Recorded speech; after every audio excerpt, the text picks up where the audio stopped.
The meeting room was huge and dark. Commander Zexathor stood in the center, his red body armor shining under the lights. He was proud of what his people had done. They had taken over 47 worlds in the last 100 years. Now he wanted one more. He pressed a button and a picture appeared in the air. It showed a blue and green planet, Earth. It looked beautiful and peaceful. It spun slowly around a yellow star that the humans called the Sun. Counselor Vren floated closer to look at the image. Vren looked like a large jellyfish and came from a water world. His people lived in the deep oceans of their planet. He studied the data about Earth carefully.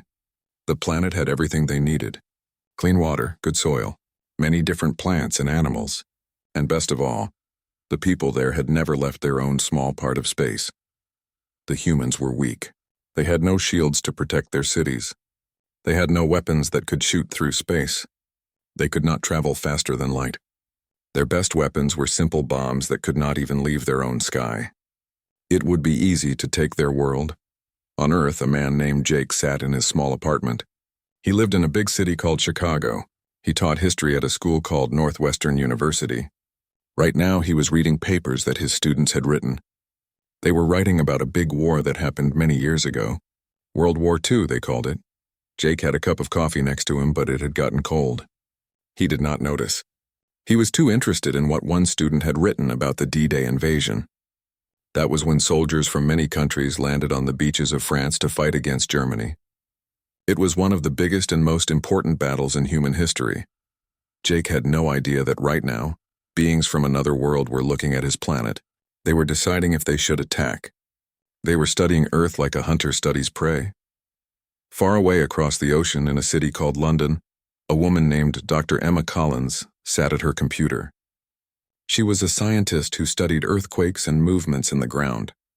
But today she was looking at something strange. Her equipment was picking up weird signals from deep space. These signals did not look natural. They looked like they came from machines. Emma wrote down notes about what she was seeing. She would talk to her friend Dr. Ryan Park about it tomorrow. Ryan worked at a different science center. Maybe together they could figure out what these signals meant. Back in the alien council room, Zexathor kept talking. He had studied Earth for many months. His military experts had looked at everything about the humans. They looked at their armies, their weapons, their ships, their planes, everything. The report was clear. Earth had nothing that could stop them. The humans flew in metal planes that burned fuel. They sailed in ships that moved slowly through water. Their soldiers carried guns that shot small pieces of metal. These things were like toys compared to alien technology. Zexathor showed the council his plan. He would need only a small army, maybe 2 groups of soldiers. The humans would give up in just a few days. When they saw the aliens and their powerful ships, they would know they could not win. They would surrender to save themselves. The council members nodded. They liked what they heard. Taking Earth would be easy and quick. They would get a beautiful planet full of resources. And it would cost them almost nothing. But then someone spoke from the shadows of the room. The voice was old and rough. It belonged to Ambassador Thalrin. He was one of the ancients. His people had been traveling through space for so long that no one remembered where they first came from. They had seen civilizations rise and fall like waves on a beach. The ancients rarely came to council meetings anymore. They preferred to watch from far away and not get involved. So when Thalrin spoke, everyone stopped talking. When an ancient had something to say, everyone listened. The room became very quiet. Even Zexathor, who had been so confident just moments before, felt a small touch of doubt. What could the ancient possibly say about this? Earth was clearly weak. The plan was perfect. Thalrin moved slowly into the light. He was very old. His body was kept up by machines that helped him float in the air. His eyes looked tired, like they had seen too much. But those eyes were also sharp and knowing. They fixed on Zexathor with a look that might have been pity. The ancient's voice filled the chamber. It was not loud, but somehow everyone could hear it clearly. He spoke with the weight of ages behind his words. We have been watching Earth for longer than your species has had the ability to fly between stars, Commander. We have been watching them very carefully. Zexathor felt his confidence slip. The ancients never got involved in galactic politics without a good reason. They had seen too much to waste time on things that did not matter. If Thalrin was speaking up now, it meant something important. But still, Zexathor believed in his data. He gestured to the hologram showing Earth's primitive weapons. The pictures showed tanks, jets, and missiles. To the council, they looked like antiques, ancient relics from a less advanced time. Ambassador, with all respect, please look at their weapons. Look at their ships. Look at their technology. They are defenseless against even a small attack from us. They have nothing that can hurt us. Thelerin made a sound. It might have been a laugh, but it had no humor in it. It was the sound of someone who knew a terrible secret. Defenseless. Is that what you think they are? The ancient's voice was quiet, but it carried warning. Tell me, Commander, have you studied their history? Have you looked at their past? Have you learned what they have done to each other? Zexthor pulled up another display. It showed a simple timeline of human civilization. Their history was short compared to most species in the galaxy. They had only been one united world for less than 100 years. Before that, they were broken into many competing nations. They had fought each other many times. But these were just primitive wars with primitive weapons. Nothing to worry about. We see no threat in their past conflicts, Zexthor said confidently. They fought with swords and arrows, then with simple guns, now with bombs. But all of it is nothing compared to what we have. Their entire history of war means nothing when faced with our technology. The ancient ambassador moved to the control panel. His old hands worked the holographic controls. What appeared next made several council members pull back in shock. Some even made sounds of disgust or horror. Images of human warfare filled the room. Ancient battles where thousands died with swords and spears. Medieval castles under siege. The muddy trenches of the First World War. The atomic bombs that ended the Second World War. Cities on fire. Soldiers in the snow. Ships sinking. Planes falling from the sky. The council watched in stunned silence as the images kept coming. The humans were brutal to each other, creative in their destruction, relentless in their fighting. Ambassador Thalrin let the images play for a long time. The council members watched soldiers charging into machine gun fire. They saw cities turned to rubble by bombs. They saw the mushroom clouds of nuclear weapons. Each image was worse than the last. Finally, Thalrin stopped the display. He turned to face the council. His old face was serious and sad. Do you know how many humans died in their most recent global conflict? The one they call World War II? No one answered. The council members were still shocked by what they had seen. Over 70 million, Thalrin said quietly. 70 million of their own people, dead in just 6 years. And do you know what they did after that terrible war ended? He pulled up another image. It showed missiles, huge bombs, submarines hiding under the ocean, bombers ready to fly at any moment. They built weapons that could destroy their entire planet. Not just once, multiple times. They made enough bombs to kill every living thing on Earth several times over. Then they looked at these weapons and decided that actually using them would be insane. So they created something they call mutually assured destruction. Counselor Vren rippled with confusion. His jellyfish body changed colors slightly, showing his distress. That makes no sense. Why would any species create such a thing? Why build weapons you plan never to use? Because it works, Thalren replied. It is a peace based on fear. If anyone starts a war with these weapons, everyone dies. So no one starts the war. They have not had another world war since they developed nuclear weapons. The fear keeps them from destroying each other. But make no mistake, the ancient continued, they remember how to fight. They remember how to wage war. Every single human child learns about their history of conflict in school. They study the battles. They read about the generals. They watch movies about wars. They play games that simulate combat. War is woven into their culture in a way that no other species in this galaxy has experienced. Zexthor tried to argue. But Ambassador, their technology is so far behind ours. Yes, they fight each other. But they are like children with sticks compared to what we have. We have energy weapons. We have shields. We have ships that can cross the galaxy. What can their primitive missiles do against that? Thalrin's eyes grew dark. You are thinking about this wrong, Commander. You are looking at their technology and thinking you are superior. But technology is not what makes a species dangerous in war. Do you know what makes a species dangerous? The ancient pulled up more images. These showed human soldiers in different time periods. Ancient warriors with bronze swords, knights in metal armor, soldiers in trenches, modern troops with advanced gear.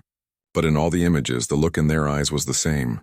Determination, courage, a willingness to fight and die. What makes a species dangerous is their will to fight. their creativity when facing a stronger enemy, their refusal to give up even when losing. Humans have these qualities in abundance. They have fought impossible battles and won. They have faced extinction and survived. They adapt. They improvise. They never stop trying. On Earth, Lieutenant Claire Bennett sat in her small office in the Pentagon. The Pentagon was a huge building where the American military made many of its important decisions. Claire worked for Space Force, which was the newest branch of the military. Her job was to watch the sky for threats. Today, she was looking at data that worried her. The same strange energy signals that Dr. Collins had reported were now showing up on military equipment too. These were not natural signals. They were too organized, too deliberate. They looked like they came from spacecraft. Claire picked up her phone and called Captain Alex Turner. Alex worked in the same department but was on the night shift. Claire trusted his judgment. "We need to report this up the chain of command. These readings are not normal.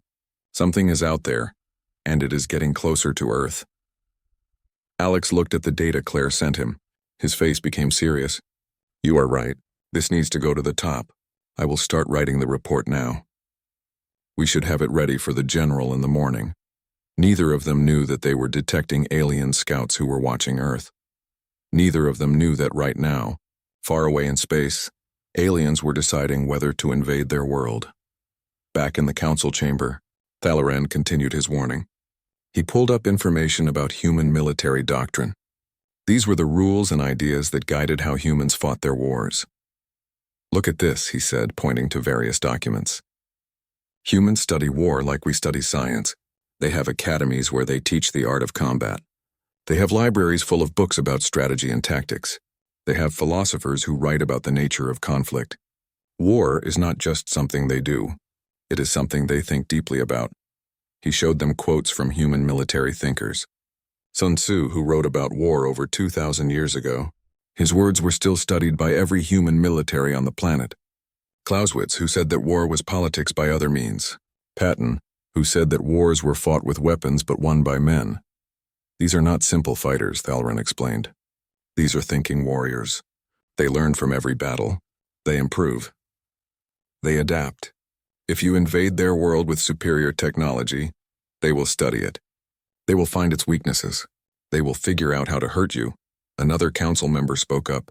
She was from a peaceful species that had never known war. "But surely, Ambassador, if we showed them our power, they would see that resistance is futile.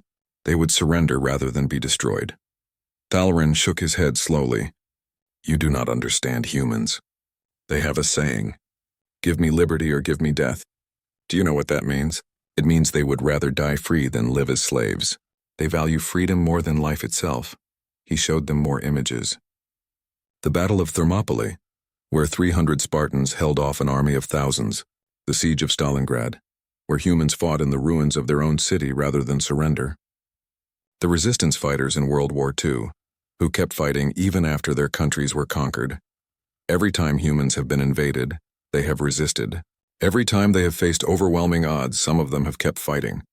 They make heroes out of those who refuse to surrender. They tell stories about last stands and brave sacrifices.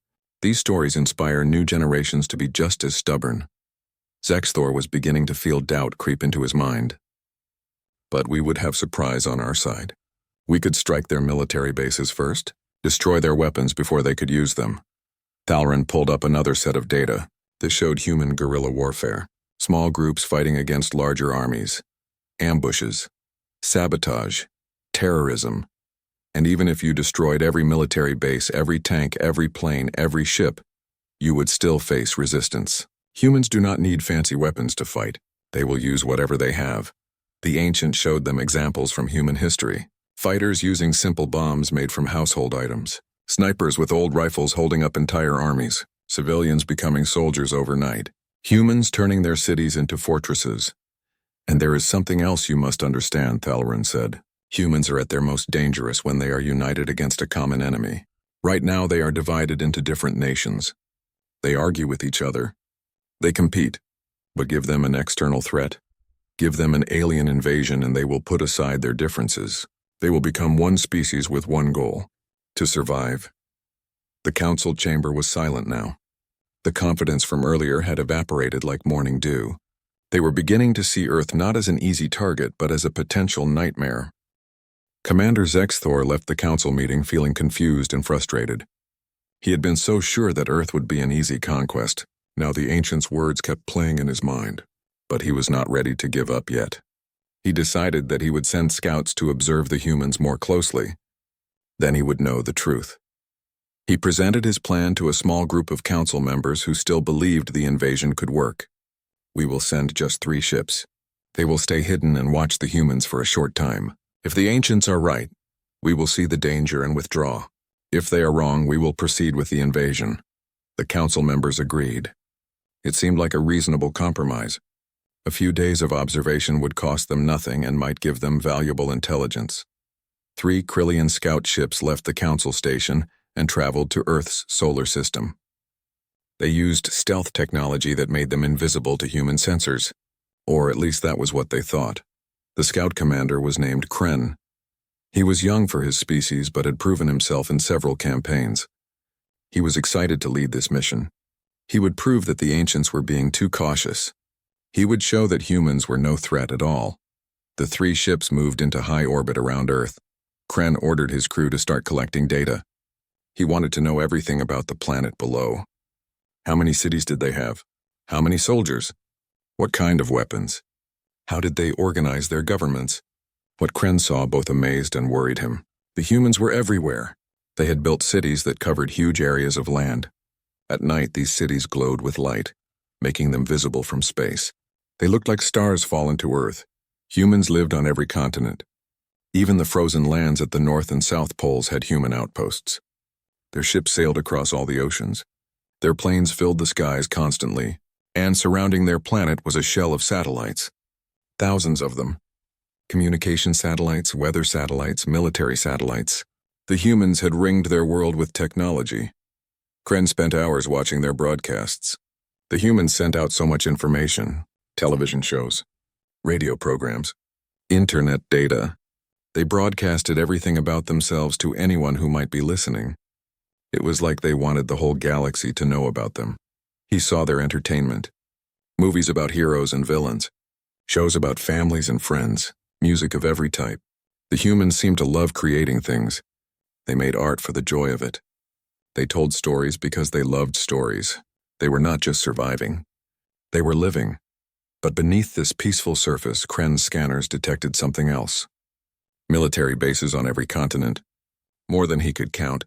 Submarines moving silently under the oceans, each one carrying missiles with nuclear warheads. Air bases with jets ready to take off at a moment's notice. Missile silos hidden in remote locations, waiting. The humans had weapons pointed at each other. Even though they were at peace, they were ready for war at any moment. It was strange and disturbing. What kind of species lived like this, always preparing for conflict even while trying to build peace?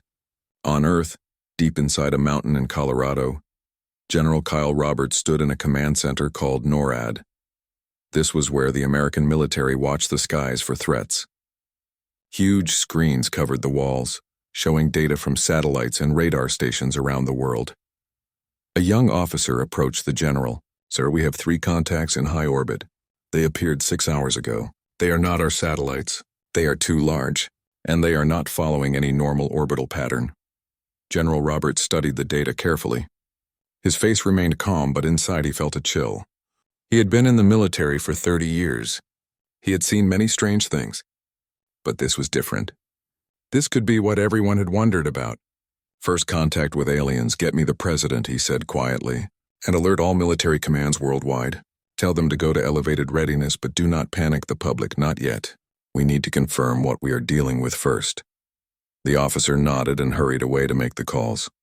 Within minutes, military bases around the world began quietly preparing for a possible crisis.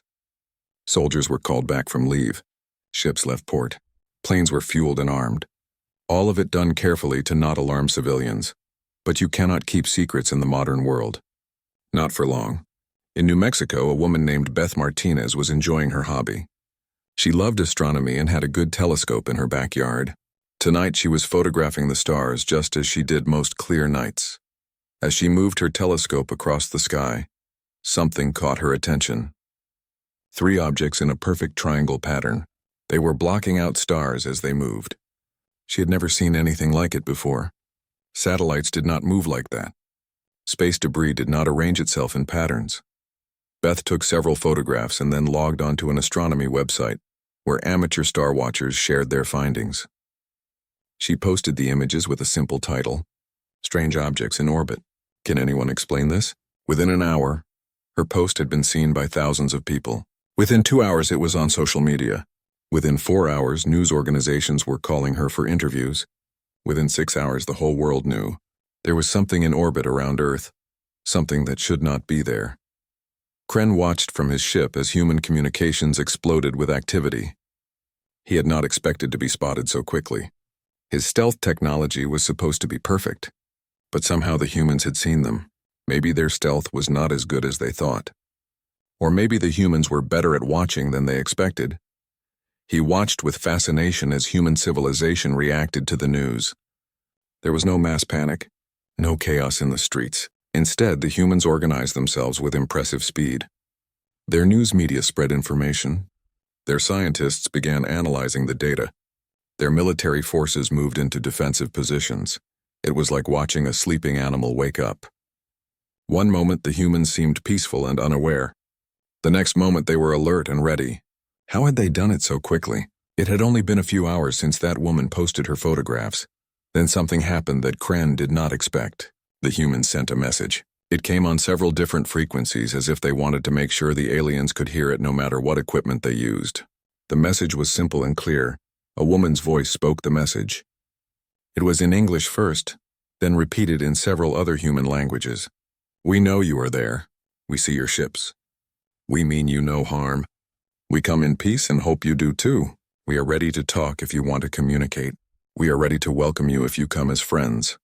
The woman speaking was Dr. Lisa Chen. She was an expert in languages and also studied how humans might communicate with aliens someday.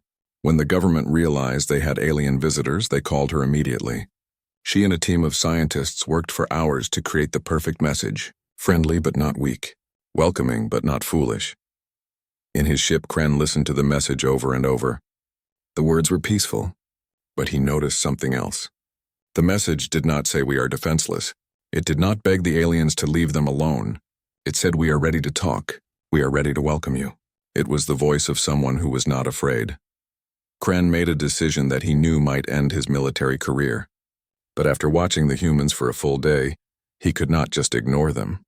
He could not treat them like simple targets. He sent a message back. Just a few words. "We hear you. We will talk." When his message was received on Earth, the reaction was immediate. Joy, fear, excitement, and worry all mixed together. Humanity was no longer alone in the universe. And now they had to figure out what came next. The first conversations between humans and aliens were slow and careful. Both sides were nervous. Both sides wondered if the other might be dangerous. But slowly they began to understand each other. The humans learned that Kren and his people could speak their languages by using translation computers. Kren learned that humans were very curious and asked many questions. The humans set up a special building in Geneva, Switzerland. This was a neutral place where many countries worked together. They filled it with scientists, language experts, and military officers. This would be Earth's first embassy for aliens. Colonel Dan Harper was put in charge of the military side. He was a career soldier who had served in many places around the world. He was smart and careful. He did not trust easily, but he was willing to give peace a chance. Still, he kept troops ready just in case things went wrong. Dr. Lisa Chen led the scientific team. She was excited but also scared. This was what she had studied for her whole life. Contact with another intelligent species. But now that it was happening, the reality was overwhelming. What if she said something wrong? What if she accidentally offended the aliens? After several days of basic communication, Kren made an unusual request. He wanted to learn about human history. He wanted to understand why Ambassador Thalrin had warned against attacking Earth. He wanted to see if the ancient had been right. The humans were surprised by this request. Why did the alien want to know about their past? Was he looking for weaknesses? Or was he genuinely curious? After much discussion, they decided to be honest. They would show Kren everything. The good and the bad. The beautiful and the terrible. They gave Kren access to human history books, documentary films, and military records. They showed him the museums where humans kept artifacts from their wars. They let him watch movies that showed how humans imagined conflict. They opened their libraries and archives. Kren spent weeks studying human civilization. He barely slept. The more he learned, the more disturbed he became. But he could not stop. He had to understand these strange beings. He learned that humans had been fighting each other for thousands of years. Long before they had metal or machines, they were making weapons from stone and wood. As their technology improved, so did their ability to kill.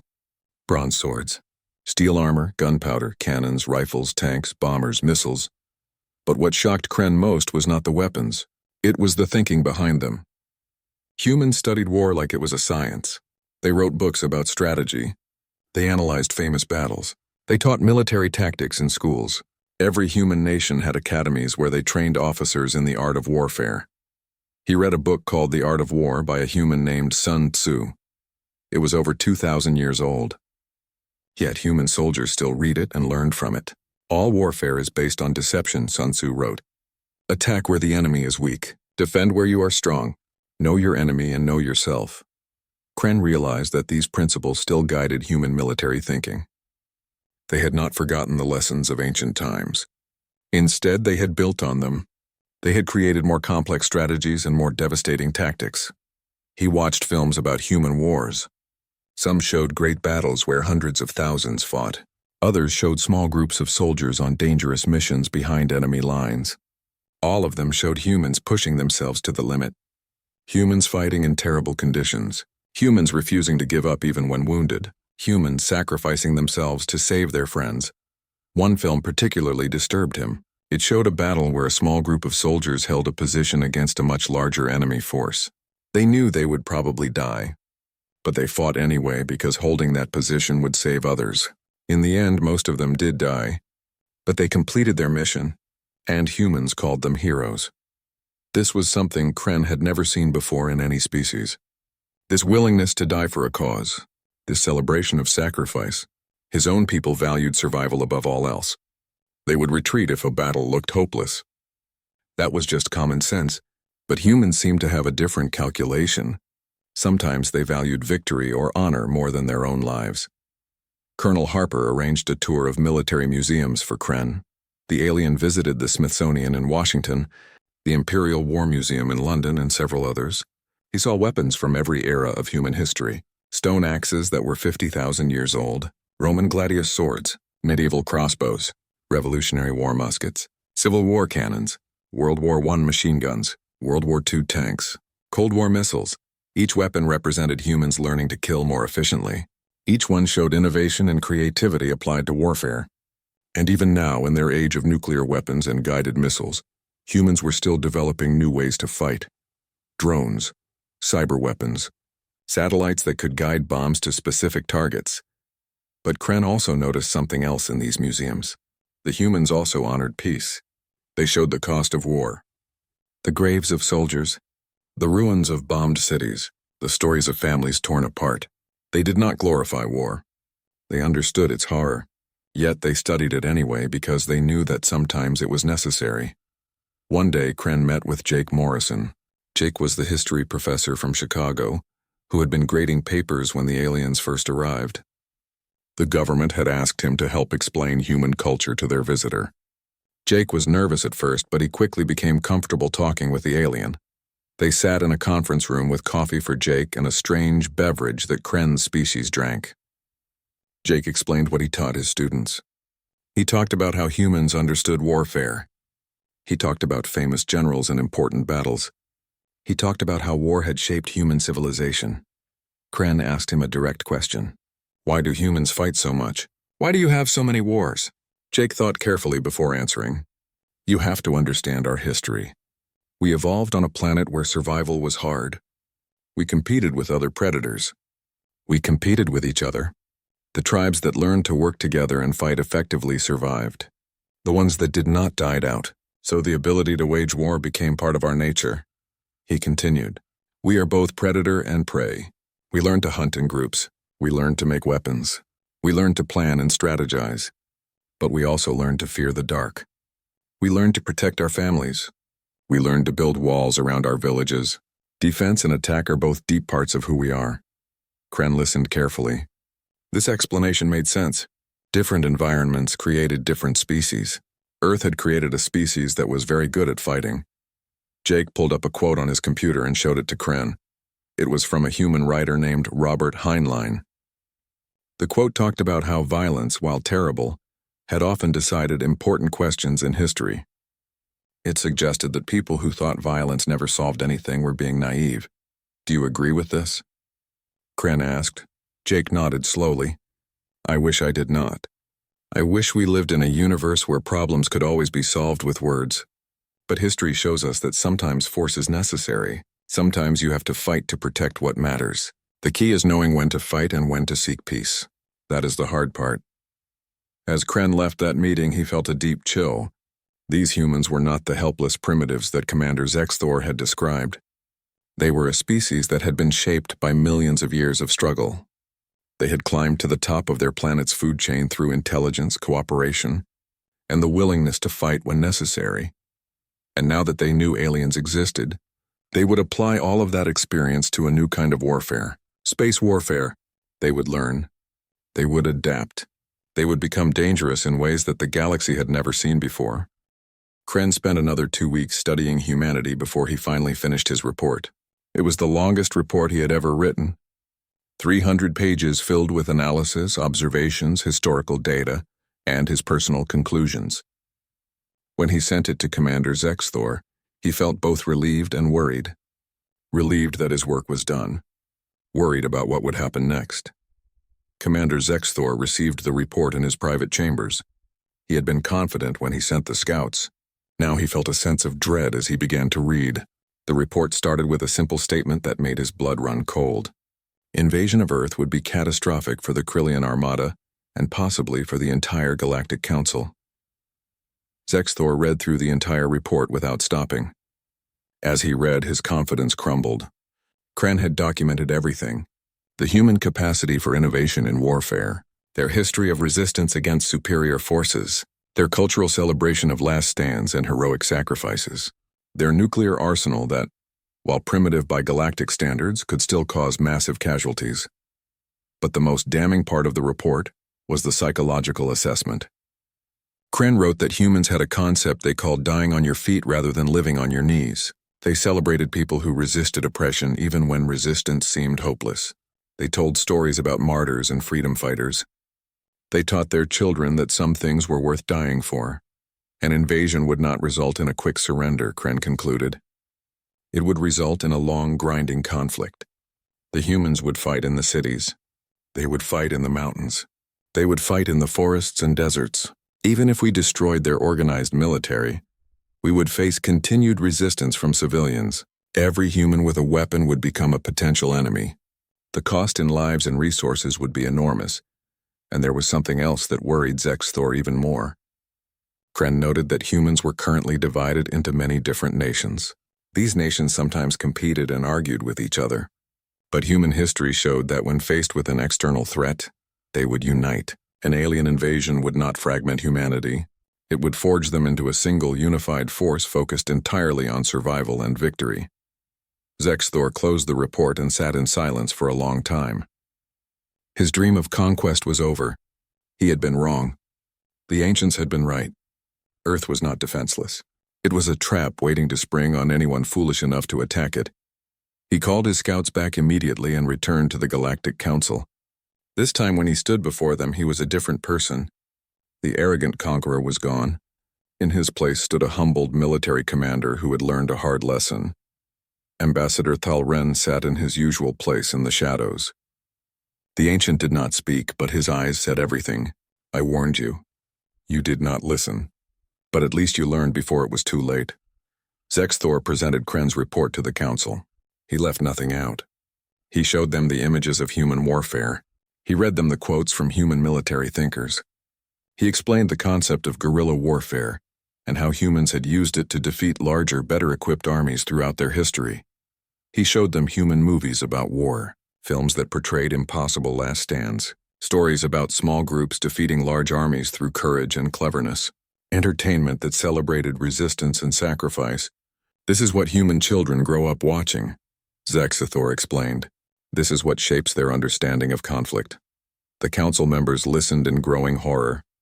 They had all heard Ambassador Thalren's warnings, but many had dismissed them. Now they saw the truth. Earth was not a prize to be claimed. It was a hornet's nest that would sting anyone who disturbed it. Councillor Vren spoke up. His jellyfish body rippled with concern. "What do you recommend, Commander?" Zexthor answered immediately. "We should classify Earth as a protected observation zone. No military action of any kind. We should monitor their development from a distance. And when they become advanced enough for space travel, we should offer them membership in the galactic community. It would be far better to have them as allies than as enemies." The council voted. It was unanimous. Earth would be left alone. The humans would be allowed to develop at their own pace. No one would invade them. No one would threaten them. The risk was simply too great, but the decision was not made out of kindness or respect for human rights. It was made out of cold, practical calculation. And if Zexthor was being completely honest with himself, it was also made out of fear. Years passed. Then decades. Other species occasionally asked about Earth.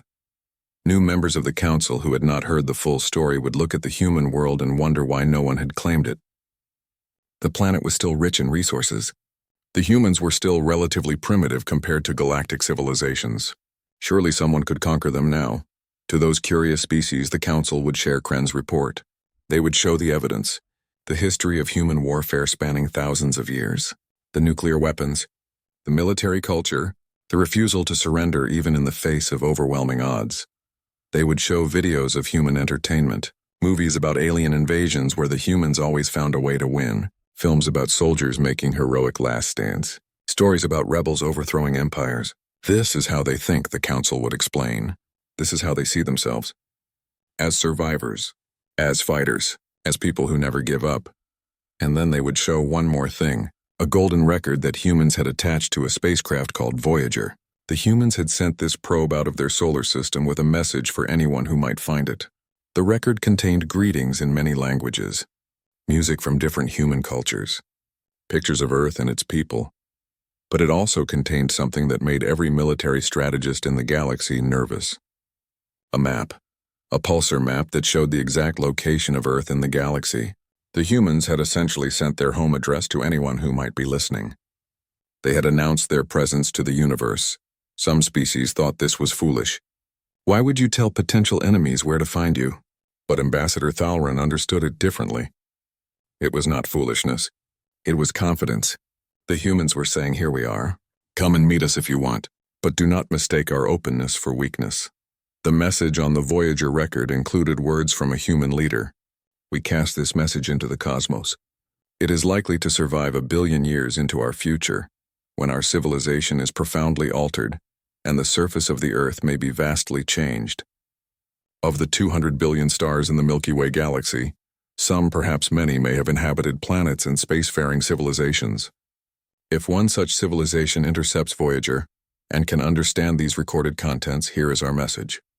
This is a present from a small, distant world, a token of our sounds, our science, our images, our music, our thoughts, and our feelings. We are attempting to survive our time so we may live into yours." Those words carried weight. They showed that humans understood their vulnerability. They knew they were small and isolated. But they were trying to reach out anyway. They wanted to connect with other intelligent life. And underneath the peaceful message was a subtle warning. We are attempting to survive. We will do whatever it takes to continue existing. As more time passed, the galaxy watched Earth develop. The humans invented new technologies. They explored their solar system. They built space stations and sent robots to other planets. They were learning, growing, becoming more capable every year. And the Galactic Council watched and waited. They knew that eventually humanity would develop faster than light travel. They would leave their solar system and explore the galaxy. When that day came, the Council would be ready to welcome them. But until then, Earth remained protected. Not because humans were weak, but because they were potentially the most dangerous species the galaxy had ever seen. Ambassador Thalren, in his final years, gave one last speech to the Council about Earth. He was old even by ancient standards. He would not live to see humanity reach the stars. But he wanted to leave the council with a final warning. "I have seen many species rise to power in this galaxy," he said. "Some through superior technology, some through natural advantages, some through fortunate circumstances. But humans are different. They rose through struggle. Every step of their evolution was a fight. They became intelligent because they had to be. They became social because they had to be.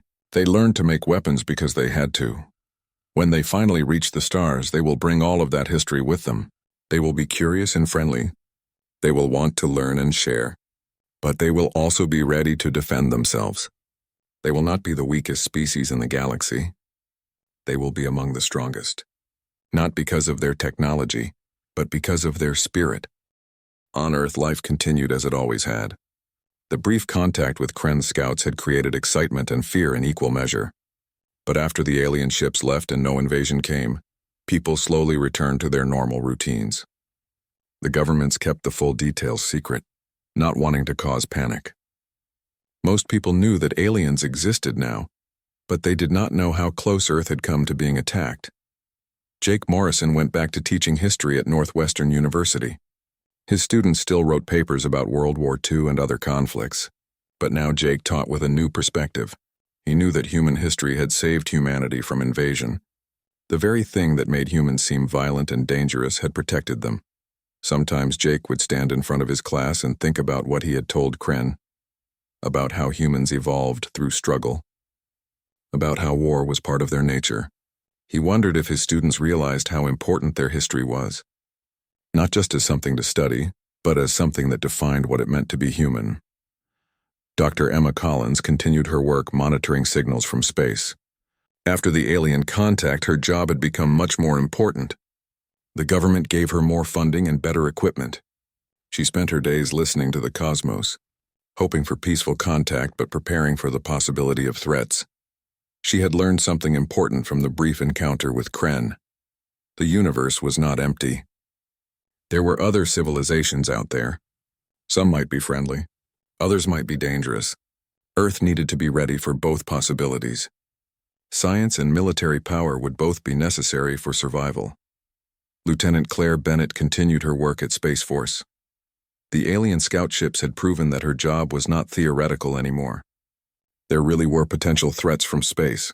She worked longer hours now, training her team to detect and analyze unusual objects in orbit. Earth had been caught by surprise once. She would make sure it did not happen again. Colonel Dan Harper moved to a new position at the Pentagon. He was now in charge of developing plans for defending Earth against alien invasion. It sounded like science fiction, but it was his job. He worked with scientists and engineers to imagine scenarios. How would humans fight against enemies with superior technology?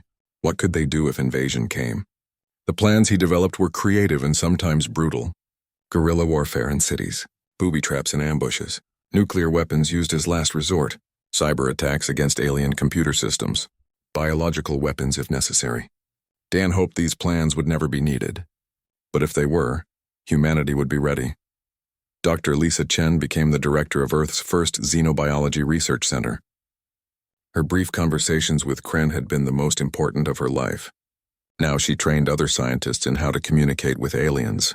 She developed protocols for first contact situations. She studied what little information they had about alien psychology and culture. Lisa often thought about something Kren had told her during one of their last conversations. He had said that humans were both fascinating and terrifying. Fascinating because of their creativity and curiosity. Terrifying because of their capacity for violence. Lisa wondered if that combination made humans unique in the galaxy. Were there other species that balanced peace and war the same way? Around the world, different nations began to cooperate more on space and defense issues. The knowledge that aliens existed had changed politics. Old arguments seemed less important now. Humans were not alone in the universe. They needed to work together to face whatever came next. The United Nations created a new department called the Office of Extraterrestrial Relations. Its job was to prepare for future contact with aliens. They developed policies and procedures. They practiced scenarios. They tried to imagine every possible situation that might arise. Meanwhile, human space programs expanded rapidly. If aliens were out there, humans wanted to be able to reach them, or at least be able to defend themselves. More money went into rocket development. Plans were made for permanent bases on the Moon and Mars. Companies competed to develop new propulsion systems that might one day enable faster-than-light travel. Children growing up during this time learned about aliens in school. It became normal to talk about other worlds and other civilizations, but they also learned about human history and why it mattered. Teachers explained that their ancestors had survived by being strong and clever. That same strength and cleverness would help humanity survive in a galaxy full of other species. Years turned into decades. The initial excitement about alien contact faded into normal life. But humanity had changed in subtle ways. They looked at the stars differently now. They knew someone was watching. They knew they were not alone, and that knowledge affected everything they did. In the Galactic Council, new members would occasionally question the policy about Earth. Why are we still protecting them? They are getting stronger. Should we not control them before they become a threat? The older members would shake their heads. You do not understand. We are not protecting Earth out of kindness. We are protecting ourselves. If we attack them now, we might win, but the cost would be enormous, and the survivors would never forgive us. They would spend generations preparing for revenge. Is that a future you want? Better to let them develop naturally, the Council decided again and again. Better to eventually welcome them as equals than to make them eternal enemies. Commander Zexthor, now old and retired from military service, sometimes gave lectures to young officers in the Krillian fleet. He would tell them about Earth and the lesson he had learned there. He would explain how he had almost made a terrible mistake. Never assume that primitive technology means a primitive species, he would say. Never assume that a species without weapons is defenseless. The most dangerous opponent is not the one with the best technology. It is the one with the strongest will to survive. Remember Earth, remember what we learned there. His students would listen and take notes. Earth became a case study in military academies across the galaxy. A warning about what happens when you underestimate your opponent. A reminder that technology alone does not win wars. Kren, who had led the scout mission, became something of a celebrity among xenobiologists. Other species wanted to hear about his time studying humans. He wrote books about human culture and gave presentations at universities. He became one of the galaxy's leading experts on Earth, despite having only observed it briefly. In his presentations, Kren would always emphasize one point. Humans are not monsters. They are not inherently violent or evil. They are simply survivors who have been shaped by a difficult history. Given the choice, most humans prefer peace, but they are ready for war if it becomes necessary. That readiness is what makes them dangerous. On Earth, people did not know about these discussions happening across the galaxy. They did not know that their reputation had spread to dozens of worlds. They did not know that military planners on distant planets studied human warfare. They simply lived their lives, working and playing and dreaming about the future. But sometimes on clear nights, people would look up at the stars and wonder. Was anyone out there? Were aliens watching? Would humanity someday travel to other worlds and meet other civilizations? The questions hung in the night air, unanswered but full of possibility. Jake Morrison, now an old man, still taught history. His students were the grandchildren of the generation that had experienced first contact. To them, aliens were not shocking or frightening. They were just a fact of life, something that existed but remained distant. One day, a student asked him a question. Professor Morrison, why do we still study all these old wars? Why does it matter what happened hundreds or thousands of years ago? Jake smiled. It was the same question every generation asked. Because, he replied, our history made us who we are. The struggles of our ancestors gave us the strength we have today. We study the past not to celebrate violence, but to understand ourselves, to know what we are capable of, both good and bad. That knowledge might save our species someday. The student nodded, not fully understanding, but sensing the importance in Jake's words. They would study the wars and battles. They would learn about strategy and tactics. They would understand human history. And perhaps if the day ever came when Earth faced a real threat, they would remember these lessons. In the depths of space, the Galactic Council continued to watch Earth from a distance. They monitored human progress. They noted each technological advance. They waited for the day when humans would develop faster than light travel and join the galactic community. That day was coming. Maybe in 100 years, maybe in 200. But it was coming. And when it arrived, the galaxy would be forced to deal with a new kind of species, One that combined scientific curiosity with warrior instincts. One that valued peace but was always ready for war. One that had survived countless challenges and grown stronger from each one. The question that no one in the council could answer was simple. Would humans be friends or enemies? Would they share their knowledge and culture peacefully? Or would they use their talents for warfare to carve out an empire? No one knew. The humans themselves probably did not know. It would depend on how they were treated, on what they found when they finally reached the stars, on whether the galaxy welcomed them or threatened them. But one thing was certain: Earth would not